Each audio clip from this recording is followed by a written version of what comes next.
Hello, and I hope you guys are having a great reading week. I just wanted to provide some feedback about the midterm assignment, just given that we have an online week next week and then the paper is due. I think some of this will actually support you in developing your paper that's due in week 9.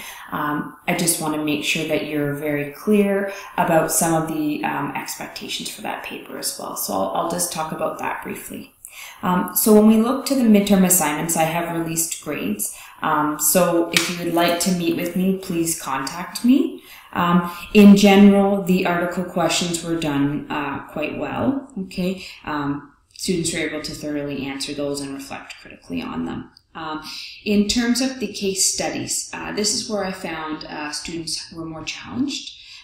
The identification of the ethics of the situation. So at times, the actual ethics of the situation was not accurately identified or described. Some individuals didn't name the actual ethics, the ethical issue. They just sort of somewhat described it, or they just described and reiterated what was going on in this scenario. So when you're looking at identifying and describing the situations, you need to use the lens of ethics. What is the actual ethical issue? Is it autonomy? Is it dignity? Is it the weighing of beneficence versus non-maleficence? You need to physically identify that, and then you need to describe why you see that as the ethical issue. Not just reiterate what happened in the scenario, but actually link it to the ethics of that you've identified. Okay, so doing that more thoroughly is going to really help you to get within the lens of ethics. 2, when you apply the different lenses, then you're going to have an actual ethical issue to apply that lens to. So when we think about it as it relates to the scholarly paper, you're going to really be looking at your ethical issue, okay? And so within that issue, what is the ethics of it? What is the thing that's most pertinent that you're going to focus on? And so, when we look at the different issues, if you identify that maybe it's autonomy, maybe it's non-maleficence versus beneficence, right? I don't want you to pick all 3 of those. I want you just to pick one. And so for your paper, you're only picking one of those that then you're going to go more in depth with to apply the lens. So really try and pull that out in your example that you use. And if you want to run by what you feel that ethical issue is, please contact me, or you can come and see me during my office hours. But it's really, really important then that you're able to identify that, because when you do the analysis of the ethical issue using the ethical theory, you're going to take that one issue. So if it's autonomy, you're going to take autonomy and explore it from the different lenses, right? So if you choose deontology and autonomy, I want to know, how does deontology view this issue of autonomy? Does it support autonomy? Is it our duty to honor autonomy as part of the nursing relationship? And so that's what you're going to explore in this second part, and this second section of the paper. Okay, so I don't want you to reiterate what deontology is as a theoretical lens. I want you to talk about what deontology thinks about that issue. If it's autonomy, what does deontology think about autonomy? And so as you describe then, how deontology is going to clarify and help you to understand autonomy, you're also going to help link that to how that really helps to clarify the key ethical concerns within your situation. Okay, you really need to just be very, very clear about that in your writing for the paper, so that I can understand the specific application of that theory to your issue. And so similarly within the midterm assignments, at times it was not clear the link of the theory and the application of it to the issue. And so many students would just describe the key proponents of that lens rather than to actually look at the issue and clearly explore it using that lens. Okay. The other part that I wanted to point out in terms of the midterm assignment was the description and the aspect that asks you to develop an ethical action.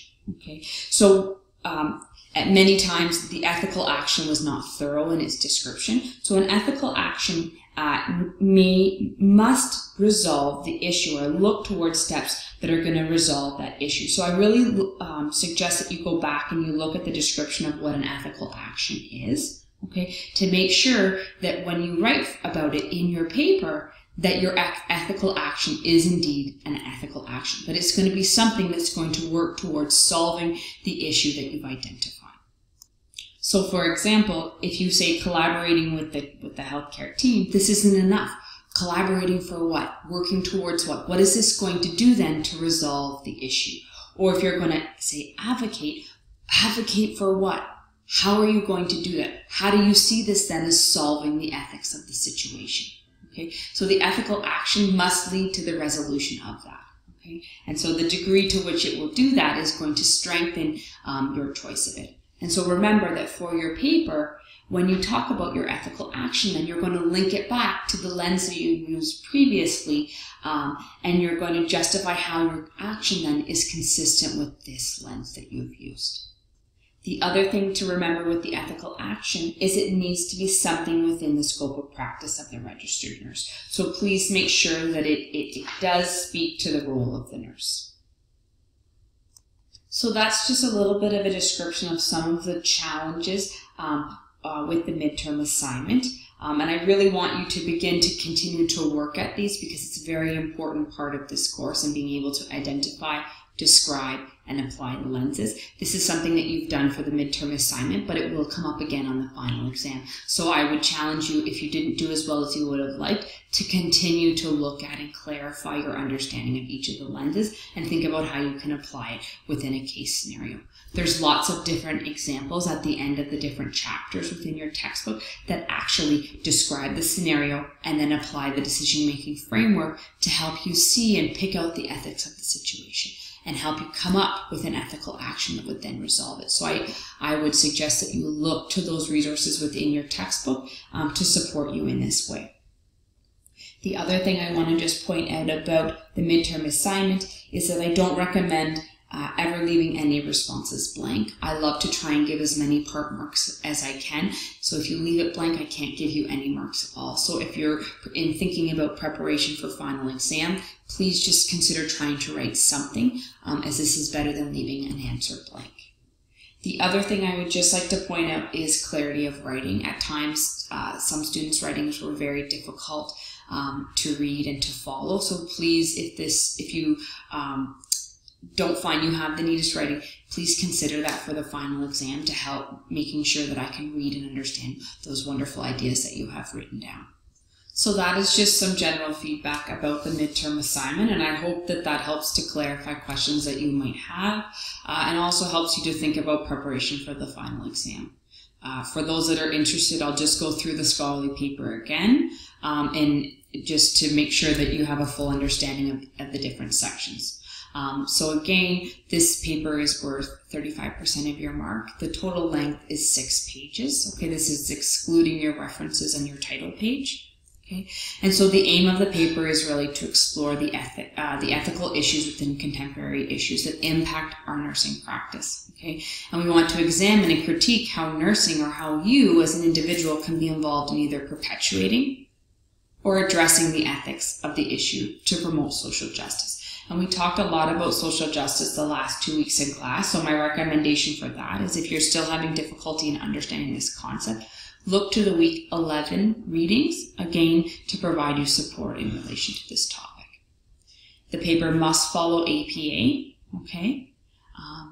And the peer-reviewed journal articles must be from that ethics literature. So again, if you're not looking to the ethics literature, you're going to have a really hard time articulating the ethics of the issue and how a particular lens then will view that issue. Okay. The paper will be submitted to turn it in. I do not require a paper copy to be submitted in class. Okay. And you'll see there that if you don't follow APA, there's deductions related to that. So what you're going to do then is you're going to choose an issue. These are some examples of issues, and if you would like to choose one outside of these, please contact me. Okay, I'm happy to let you take the paper where your interests are. So what you will do then is you will choose a topic. Okay, the introduction is generally about half a page. You really want to talk about the significance of your topic and the relevance to nursing and to nursing ethics. Okay? You need a purpose statement within your paper. So what is your plan for the paper? What is it that you're going to try and argue and prove throughout the writing of your paper? The last point, structure of the paper, is clearly previewed. To me, this really means, your last sentence of your paper is, first the paper will discuss this. This will be then followed by a discussion of this, this, and this. Right? So where are you going? What can I expect as I continue to read your paper? When we think about the analysis of the ethical concern, so this is where in your introduction, you really should have identified what is the ethical concern that you're going to focus on. Is it autonomy? Is it non-maleficence or beneficence or dignity? What is it? That should be identified sort of in your introduction, and then you're going to analyze the ethics of that using multiple perspectives. Okay? So here, what you're going to do is you're going to clearly identify the issue, and you want to label it. So if we look at it in the opiate crisis, it could be autonomy, their choice to choose what to take opiates or not. You could look at beneficence versus non-maleficence as a role of healthcare professionals. Please only pick one and focus only on that one issue. Okay, so you're going to really look at this and you're going to apply the different lenses with it. So again, how does the lens view that issue, and how does it help you to clarify the key ethical concerns that you've identified within your issue? You're then going to continue to explore the scholarly literature in relation to your issue. Okay? So if your issue is opiates, the articles need to then focus in this area. How is this issue portrayed within the scholarly literature? Okay? Specifically, the impact of the issue and the impact of the issue on the population. This is where you're going to bring in those 3 scholarly articles. It's important that you have a clear scholarly portrayal of this issue within the scholarly literature, because later on you're going to be comparing that to the media's portrayal of it. The next part then is how the nursing profession is involved. So this is where you're going to look to your CNO, CNA, or RNAO documents to really understand the profession's, how the profession is trying to address and engage with this ethical concern. Okay, so if we think about the opiate issue again, the Registered Nurses Association is advocating to decriminalize addictions, right? So what does that mean for us as a profession, and how are they addressing it? So describing that. Okay. Then you're going to look to the media sources. So you'll look to things like the Globe and Mail, Maclean's, or sources like that to look at what is the public understanding of this issue and how is it portrayed in the media. You will be comparing and contrasting the 2 different messages and the key messages that were in the professional literature versus those that you found in the media. And then the next part is really looking at the issue of social justice. So first, just define social justice and use a resource to support that definition. And then explain how you see the ethical issues you describe specifically linking to social justice as a concept. The last part of the paper is really then the ethical actions. So you need to develop an evidence-based ethical action that would support the resolution of the ethical issue and promote social justice. So this needs to be based on the literature, okay? And again, it needs to support the resolution of this issue, okay? Again, the actions need to be within the scope of practice of the registered nurses, and you need to link to how you see that action as consistent with the lens that you applied in the previous section. Okay. Then the last section is really your conclusion, where you're just going to present no new data. You're really just summarizing, drawing conclusions on some of the data and the information that was presented. You're going to explore areas for further inquiry or new insights, okay, and summarize many of the key messages. So again, this is a very short, succinct half a page. So this is the key details about that paper. Each of the page limit recommendations are on the side. So take note of those in terms of how long each of the sections should be. The other thing to note would be the marks that would be associated with each section. So this isn't, you're not going to get a breakdown of each of the marks. You'll get a mark overall for your paper, but this can help to give you a sense of where the emphasis of your paper should be. Okay. Like I said, if you have questions about the paper, please contact me. I will open up some additional office hours on Monday next week from 10 to 11. So if you'd like to take advantage of some of that time, please email me to book an appointment. So that's March 4th from 10 until 11 by appointment only. And my regular office hours are Thursdays from 12 until 2 by appointment again. So please email me if you're having concerns or you need clarity surrounding some of your ideas. I'm happy to help. Hope you guys have a great week, and we'll see you in week 9.